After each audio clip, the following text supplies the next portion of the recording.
Comment vont les détaillants américains? On a eu des chiffres au cours des derniers jours sur les résultats financiers de grands détaillants. On a eu Target au cours des derniers jours. Target a rehaussé ses cibles et là, c'est Walmart aussi, avec le dernier trimestre, qui rehausse ses cibles pour l'année financière en cours. Donc, on va jaser un peu de ces résultats-là. Walmart voit quand même, quoique son directeur financier a dit que dans les dernières semaines du trimestre, là, on voyait les, notamment les consommateurs à la recherche de rabais, ce qui a fait que le titre actuellement à la bourse de New York baisse un peu. Celui de Walmart s'est fait brasser. Mais si on regarde les chiffres pour l'ensemble quand même, marge bénéficiaire nette au dernier trimestre de 2,8 %, c'est pas beaucoup là.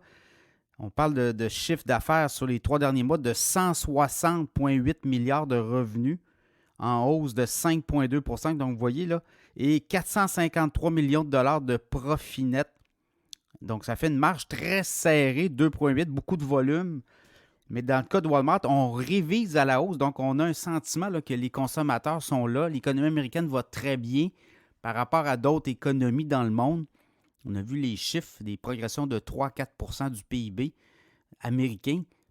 Si on regarde au Canada, ce n'est pas le cas du tout, là. L'économie canadienne nage entre 0 et 0,0. Là. On est très, très au bord d'une croissance négative.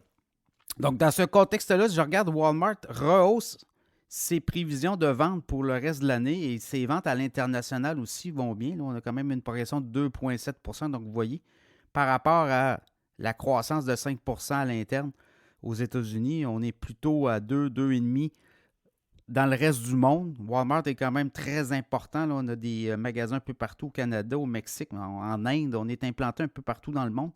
Donc, dans ce contexte-là, je regarde un peu le titre de Walmart sera surveillé. Les analystes voient du 160, 170. Mais pour l'instant, le titre se fait brasser à la bourse. Le titre a chuté là, dans les dernières heures d'à peu près 7 %. Le grand patron des finances de Walmart a dit que les consommateurs recherchaient des rabais, des aubaines. C'est toujours le cas, là, mais il semble avoir eu un doute là, sur peut-être la suite des choses. Donc, ça a ajouté un petit peu un froid du côté des analystes. Donc, Walmart a un titre à surveiller, mais quand on regarde, grosso modo, l'état du commerce au détail, qui est une donnée clé là, pour l'économie américaine, mais on ne voit pas de panique à l'horizon. Donc, ça aussi, c'est des chiffres intéressants. Et ça rajoute aussi à toute cette ambiance là, que les hausses de taux sont terminées. Vous savez que le consommateur américain est peut-être moins impacté qu'au Canada là, au niveau des hypothèques, puisque les gens souvent ont des hypothèques 30 ans fermées. Et on doit travailler avec ça. Donc, quand les hypothèques montent beaucoup les taux d'emprunt, ben, c'est surtout les nouveaux acheteurs, ceux qui arrivent sur le marché, qui sont beaucoup plus impactés que ceux qui ont déjà une hypothèque.